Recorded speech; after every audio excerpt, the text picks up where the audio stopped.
Bonjour et bienvenue dans l'émission Sans transition.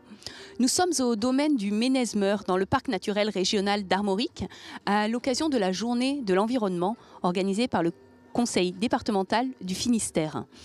Nous allons parler biodiversité pour cette table ronde et cette émission. Biodiversité et son érosion et les solutions pour y faire face.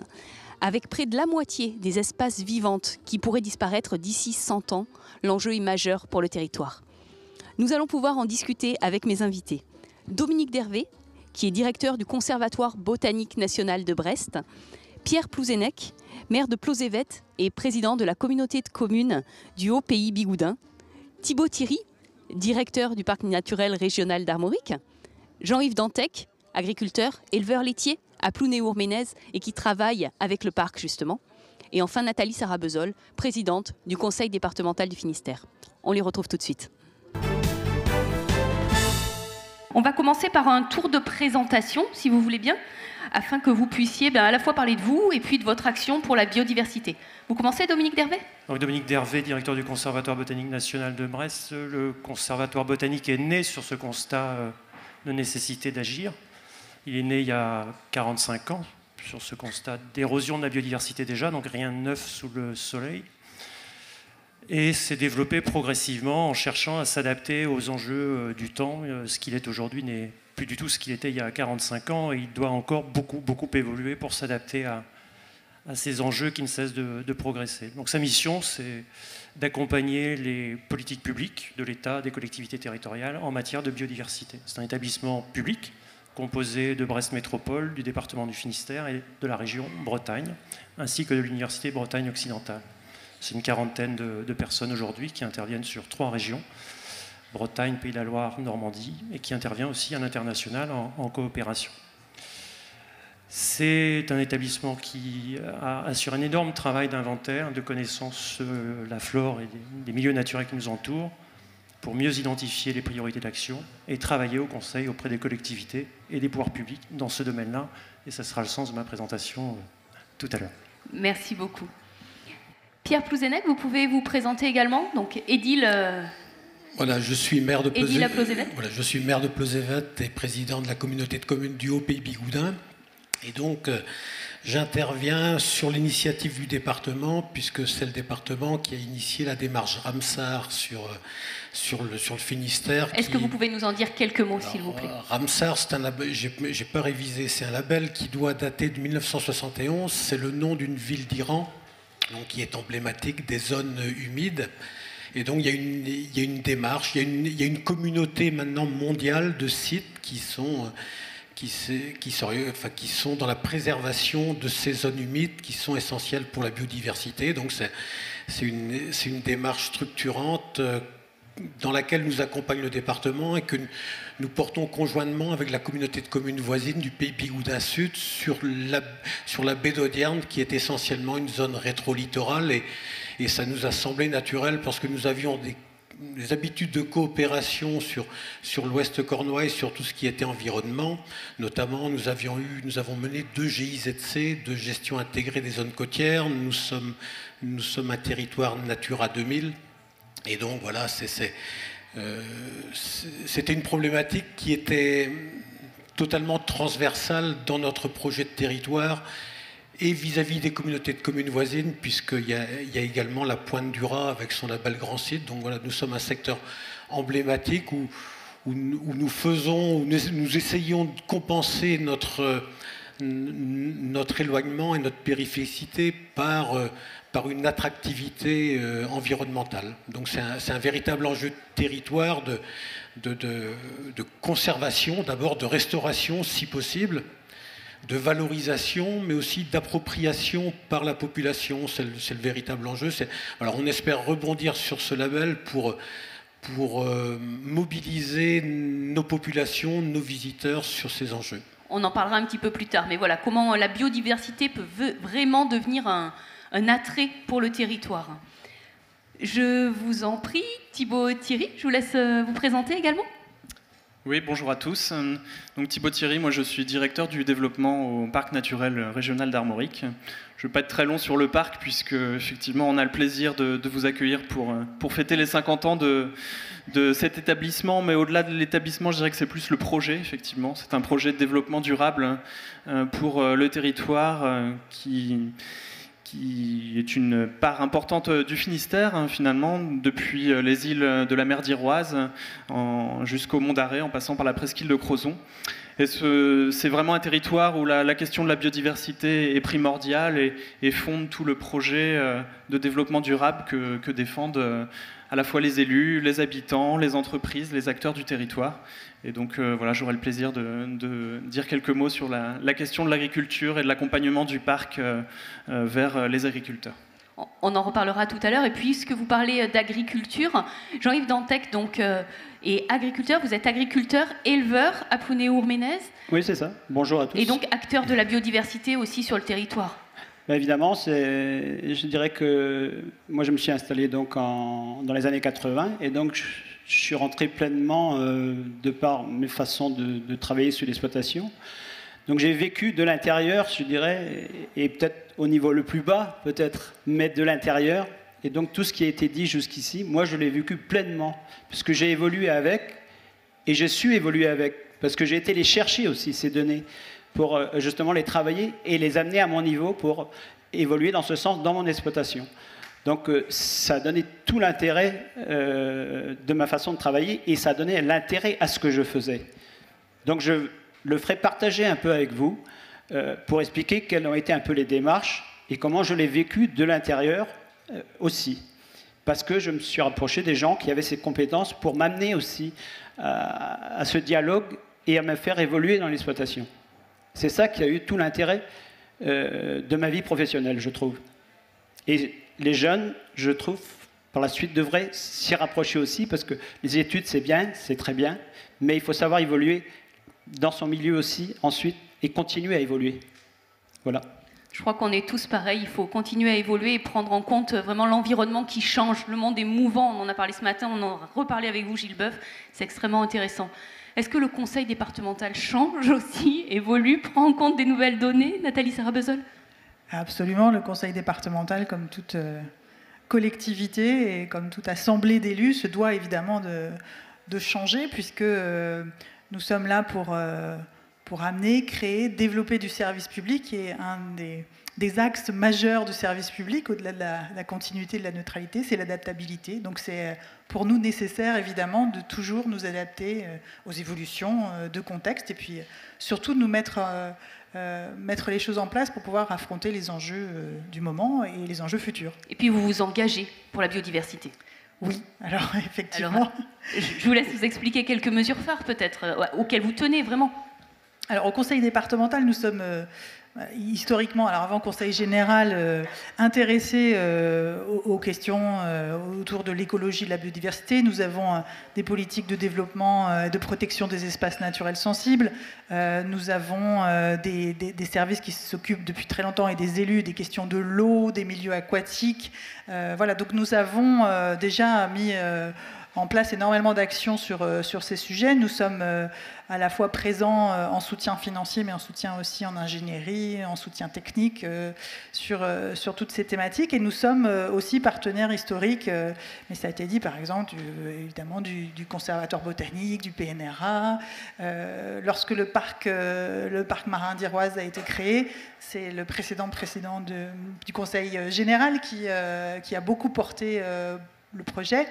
Et donc sur tous ces sujets, nous sommes présents. Nous avons créé au conseil départemental un agenda 21 il y a déjà de nombreuses années. Et depuis, nous nous employons à respecter les objectifs de développement durable que nous avons souhaité mettre en place. Donc, sur tous ces sujets, au conseil départemental, nous sommes présents. Et puis, en tant que présidente du conseil départemental, j'ai aussi la chance de pouvoir siéger au comité des régions d'Europe. Et la question environnementale est une des questions majeures qui entre là en ce moment en compte dans les discussions. C'est vraiment un des sujets importants au niveau européen. Et puis ensuite, J'ai aussi la chance de siéger au conseil d'administration de l'Agence française de biodiversité, là en tant que présidente du parc marin d'Iroise. Donc voilà, ça nous fait un panel de lieux pour échanger, et ça nous fait aussi un panel d'outils pour pouvoir réussir à répondre à tous ces enjeux. Mais justement, pour y répondre, vous nous avez dit il faut avoir accès à la connaissance et pouvoir la partager. Et en préparant cette table ronde, on en a parlé, et du coup là je vais me tourner vers vous, Dominique Dervé, et puis ensuite vous pourrez répondre évidemment, hein, Jean-Yves, mais pour partager la connaissance, ça veut dire qu'il faut d'abord faire des inventaires et puis mettre à disposition de tous des outils. Vous travaillez sur la flore, vous pourriez nous expliquer un petit peu ce que vous êtes arrivé à construire au fil des années ? Voilà, c'est ça en principe général. C'est vrai qu'avec cette prise de conscience de l'enjeu biodiversité et de la nécessité d'agir, va se traduire, et se traduit déjà par des demandes de plus en plus nombreuses de comment on fait, avec quoi j'agis, avec quels outils, comment faire. Donc il y a deux éléments que vous avez touchés du doigt, effectivement, à partir d'une connaissance acquise, comment on la partage avec tous les acteurs du territoire pour qu'ils puissent s'en emparer et l'utiliser aux fins d'une meilleure préservation de notre biodiversité. Donc ça a été vrai dans le domaine de la flore en tant que telle, au sens espèce individuelle, et de plus en plus au sens des milieux naturels, des végétations, qu'on cherche à mieux connaître et à faire mieux partager en termes d'outils pour mieux les préserver. Alors, je ne sais pas si on peut passer Bien sûr, on peut passer la diapo. Première carte. L'idée actuellement, pour l'un de ces outils, c'est d'arriver à acquérir sur l'ensemble de la région Bretagne une connaissance à un niveau intermédiaire de ces végétations, milieux naturels, qui permettent aux collectivités de toute la Bretagne de les intégrer dans leurs réflexions sur leur manière d'appréhender leur occupation de l'espace. La question de l'occupation de l'espace, elle va être majeure, elle est déjà majeure dans la question de la préservation de la biodiversité. Il ne faut pas oublier que la région Bretagne est une des régions en France qui consomme le plus d'espace. On est champion dans le domaine, je crois bien, en dehors de la région parisienne. C'est-à-dire construit sur des espaces naturels ? Construit de l'espace naturel sur de l'espace naturel ou sur de l'espace agricole. On artificialise l'espace, on le segmente au travers des voies de transport et autres. Et ce grignotage plus ou moins intensif n'arrange pas la situation de la biodiversité. Donc c'est un des grands enjeux, il y en a d'autres, mais celui-là en est un majeur. Et cette carte doit aider les collectivités à la fois à mieux mesurer ce qu'elles ont sur leur territoire, et d'autre part à mieux mesurer la manière de réduire cet impact, ou en tout cas de ne pas l'accroître autant que faire se peut. Bien sûr, et notamment dans les projets d'aménagement, d'urbanisation, puisqu'on en parle. Tout à fait. Jean-Yves Dantec, vous avez eu du mal, vous, à accéder aux données sur la biodiversité. Comment est-ce que vous faites au sein de votre corps de métier pour accéder à ces données, à savoir quelles espèces protéger, comment faire? Il y a de nombreux groupements qui y travaillent. Est-ce que l'information est facile d'accès? L'information, il faut aller un petit peu la chercher quand même, mais je dirais que c'est plus par les pratiques que l'on fait, en tout cas ce que moi j'ai fait sur mon exploitation. En fait, on diversifie en fait ces façons de faire. En fait, ça vient tout seul. C'est comme un cahier des charges un petit peu lorsqu'on a conscience de ce que l'on fait, de ce que l'on fabrique et comment on le fait. Tout à l'heure, la personne là, qui a parlé avant moi, Nathalie Sarah Bezol. Non, c'était la personne avant encore. Gilles Boeuf. Ouais, Gilles Boeuf. Je reconnaissais pleinement ce qu'il a dit, dans tout ce qu'il a dit, parce que moi, je l'ai vécu un petit peu sur mon exploitation à différents degrés. Parce que moi, par exemple, quand je fais pâturer mes vaches, je ne mets pas d'engrais, je ne mets pas d'artifice. C'est un cas que je prends parmi tant d'autres, mais pour expliquer un petit peu, pour que les gens comprennent un petit peu comment ce qu'on travaille de l'intérieur, c'est aussi que si on ne pollue pas, ou le moins possible, ou on détériore, je dirais, pour produire, c'est là que se joue notre avenir et notre efficacité, je dirais. Et on retrouve aussi à travers nous, parce que nous sommes en première ligne, forcément, donc nous sommes les plus, je dirais, les plus vus ou les plus montrés du doigt, entre parenthèses. Je pense que la majorité des agriculteurs ne sont pas, je dirais entre parenthèses, c'est pas de leur faute si certains sont engagés dans les mesures où ils sont engagés, pas forcément les meilleurs, mais on rentre dans un système parce que c'est un système économique. Bien sûr. Et puis on vous a incité au niveau... on ne voit qu'au départ, en tout cas, ce système économique, parce qu'on a investi, il faut produire c'est ce qui était le credo dans les années 60, 70. Ça, c'était l'après-guerre, il fallait produire pour nourrir la population. Et on a commencé à changer, c'est vraiment les fins des années 90, on a réellement commencé à changer les choses et à prendre conscience de ce qu'on faisait dans les années 80 et 90. Je pense que c'est là qu'on a fait peut-être le plus de dégâts dans les campagnes, dans ces années-là. Quand qu'on peut prendre conscience de ça, parce qu'aussi, il y a un coût derrière ça de production. Donc, il faut aussi... Moi, ce qui m'a permis d'évoluer le plus, c'est à travers des groupes. Parce que, justement, j'ai pu analyser ce que je faisais. Lever ma tête du guidon, comme on dit. On n'a pas quand on travaille, on croule sous le travail et sous l'anxiété un petit peu. Donc, on baisse la tête et on travaille encore plus. Or, quand on analyse un petit peu les choses, on sort sa tête de l'eau et on regarde un peu plus loin et on analyse. Et à ce moment-là, on comprend un peu mieux les choses. C'est surtout ça qu'il faut voir.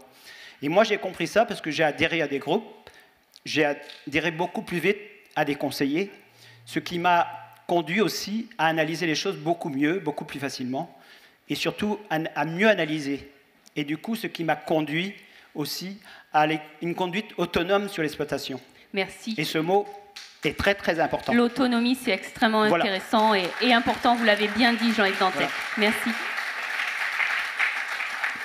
Pierre Plouzenec, on parlait là de groupe, de concertation, finalement de travail en commun. Vous, au niveau de votre projet de territoire, parce qu'il s'agit bien de ça, que la biodiversité soit maintenant un atout, un attrait pour votre territoire, vous travaillez en concertation avec de nombreux acteurs. C'est quelque chose d'indispensable. Déjà, on travaille en concertation avec les autres collectivités autour, ce qui n'est pas évident dans tous les territoires.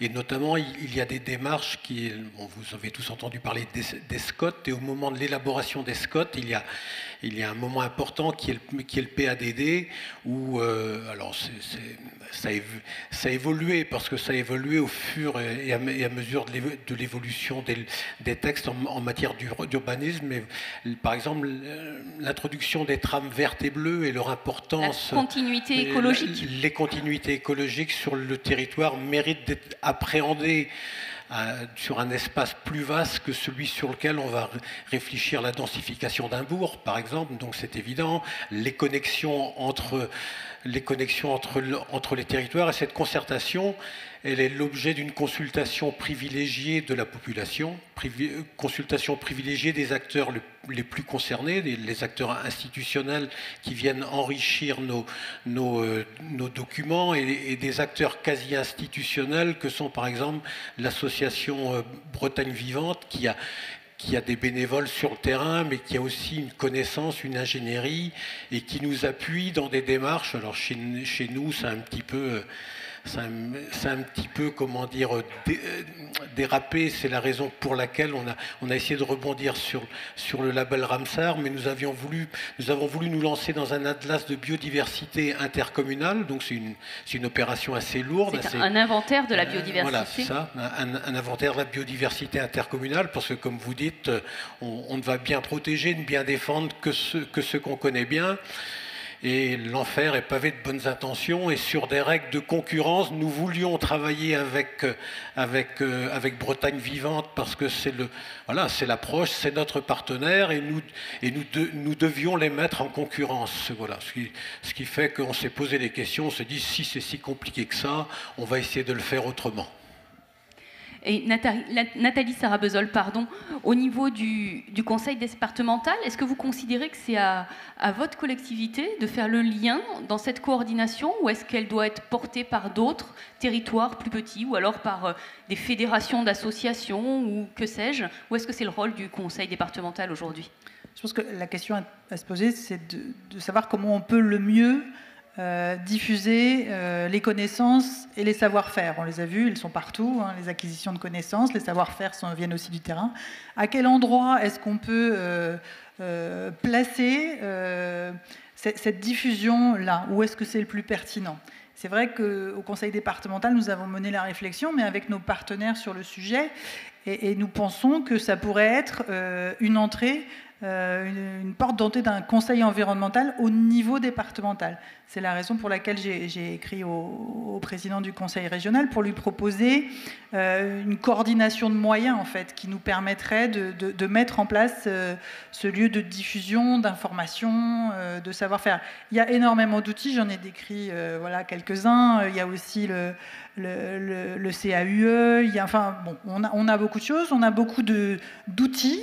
On a des schémas, on a parlé ce matin de la Brescope, mais il y a le schéma régional de cohérence écologique, il y a la stratégie nationale de l'Agence française de biodiversité, et on va avoir une agence bretonne de biodiversité aussi. Fin 2019, voilà, toujours. Donc le sujet pour nous, c'est de savoir à quel endroit on peut placer ce lieu un peu central de coordination pour que l'information puisse ne pas rester coincée parfois à certains endroits. Donc la proposition a été faite, voilà, et nous proposons qu'effectivement il y ait une porte d'entrée d'un conseil environnemental qui pourrait se situer au niveau départemental. Mais ça ne veut pas dire que c'est le département qui va, qui va faire, puisque chacun... C'est l'échelle territoriale. Voilà, notre question, c'est d'identifier en fait l'endroit où on peut trouver l'information, la connaissance. Ensuite, on pourrait avoir des outils d'accompagnement. Ça a été dit tout à l'heure, des collectivités, des EPCI, par exemple. Là, la démarche a été menée, Pierre Plouzenec l'a bien rappelé, mais c'est vrai que nous le voyons en général sur les questions d'accompagnement technique ou d'ingénierie, où le conseil départemental est déjà présent. Il y a beaucoup de questions qui se posent pour les élus locaux, communes ou intercommunalités. Et finalement, on pourrait prévoir un accompagnement assez poussé sur le développement du projet, sur l'ingénierie financière, sur la mise en œuvre concrète, sur la relation aux habitantes et aux habitants, parce que ça, c'est aussi un des sujets importants. Donc voilà, la proposition est celle-là, et nous espérons pouvoir réussir à faire émerger ce portail d'entrée départemental sur la question environnementale.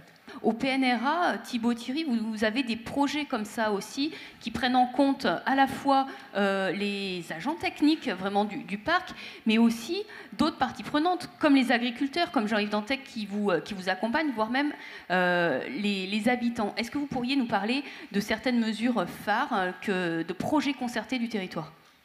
Alors effectivement, dans le parc naturel, et comme dans l'ensemble du réseau des parcs naturels régionaux en France, la question du partenariat et de la dimension collective sont vraiment essentielles à notre action.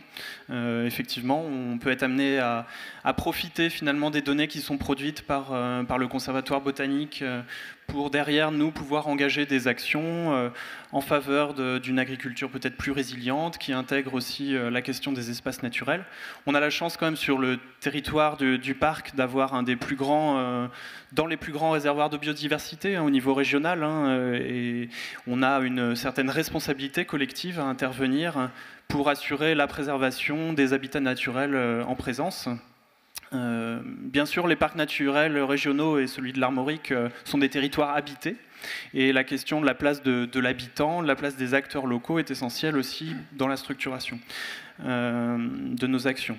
À titre d'exemple, le parc a une très longue expérience autour de l'agri-environnement et de l'accompagnement des agriculteurs dans la mise en place de mesures en faveur de la préservation des milieux, mais aussi de la qualité de l'eau. Donc notamment les mesures agri-environnementales et climatiques que l'on porte sur le territoire du parc, avec notamment les syndicats de bassins versants aussi, qui sont une cheville ouvrière très importante aussi dans l'accompagnement des éleveurs sur la contractualisation des mesures en faveur de la gestion des landes. Et c'est notamment une des actions de Jean-Yves de pouvoir intervenir par fauche sur ces espaces pour assurer leur pérennité et permettre aussi à ces espaces naturels d'accueillir en période de nidification encore quelques couples. On a la chance de Courlis-Cendré, par exemple, dans les Monts d'Arrée. La question aussi des landes pâturées. Il faut savoir que ce sont des habitats naturels qui ont toujours finalement été utilisés par l'homme. Et la pérennité de ces espaces, aujourd'hui, c'est d'en assurer un entretien. Alors effectivement, un entretien, une gestion, pas à n'importe quel prix, mais dans le partenariat, notamment avec les éleveurs, qui sont les principaux utilisateurs de ces espaces, de pouvoir intervenir sur des bonnes pratiques qui sont souvent hérités du passé. Et pour en avoir discuté avec Jean-Yves, c'est quelquefois un savoir-faire qui date de plus de 30, 50 ans sur la gestion de ces landes. Mais l'idée, c'est de les maintenir, de les favoriser, avec quelquefois un coup de pouce financier, effectivement, puisqu'il faut reconnaître aussi ce travail des éleveurs. Mais voilà, de pouvoir les accompagner, tirer profit des données aussi qui sont disponibles. Et c'est tout l'intérêt du parc de faire cette jonction, les deux. Les territoires de PNR sont aussi des outils d'expérimentation. On a un droit à l'expérimentation qui nous est proposé. Donc libre à nous aussi de le prendre et de pouvoir travailler avec toutes les parties prenantes. Merci beaucoup, mesdames et messieurs, d'avoir bien voulu répondre à mes questions. C'était absolument passionnant. Et puis je vous dis à très bientôt dans l'émission Sans Transition et sur TBO.